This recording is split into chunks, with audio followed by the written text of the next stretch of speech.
Friday night when we went out to do open air ministries was really the first time that I had been out doing that kind of a ministry, and I was definitely nervous. But as we were walking around, confidence does grow, and I just felt the Holy Spirit moving us. And we really, as we were nearing the end, we noticed two gentlemen who must have just gotten off of work, and we went up and started speaking with them, and the one gentleman began telling us, I'm Buddhist, after we got down to we're talking about Christ. And we just kept talking to them, and you could see the hurt in their eyes, you could see the brokenness, and just reaching out to them and letting them know that there's hope, that there is love out there, that just, that's what we're here about. That's what we're here as Christians, is to reach out. And, I really want to see this happening at other places, because if we don't reach out, if we don't work to heal the brokenness in this world, then who will? Beginning of this weekend,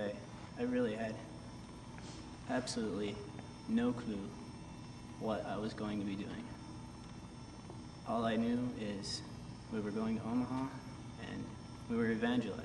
And after thinking about it for a short time, there's a need and there's space for me to go, so I'm going.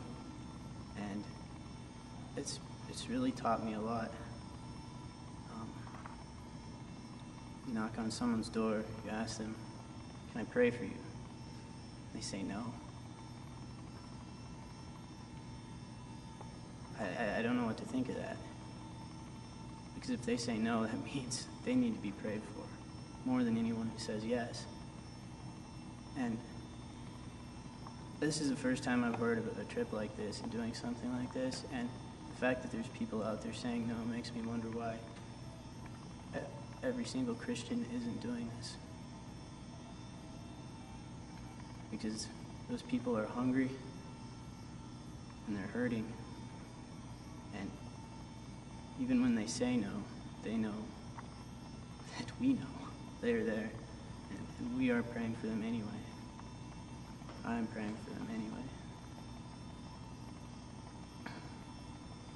The workers are few, but there's so many people out there who need our help.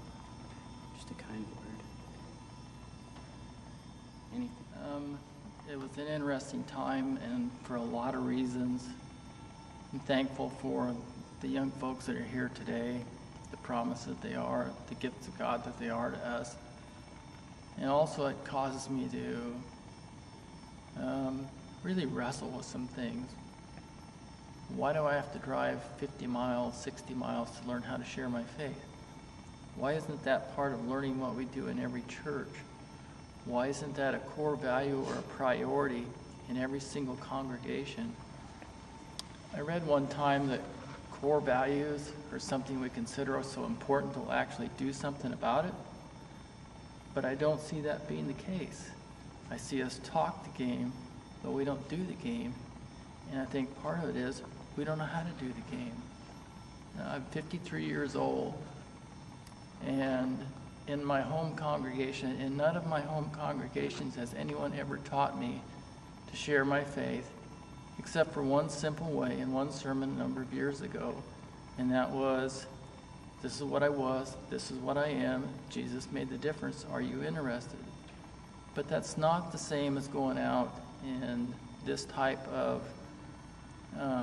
face-to-face, where it's unknown, where it's not someone you're familiar with. It's a different type, and this is something I think it's a priority. One, it needs to be for all of us, but it needs to be important for our church to make it important.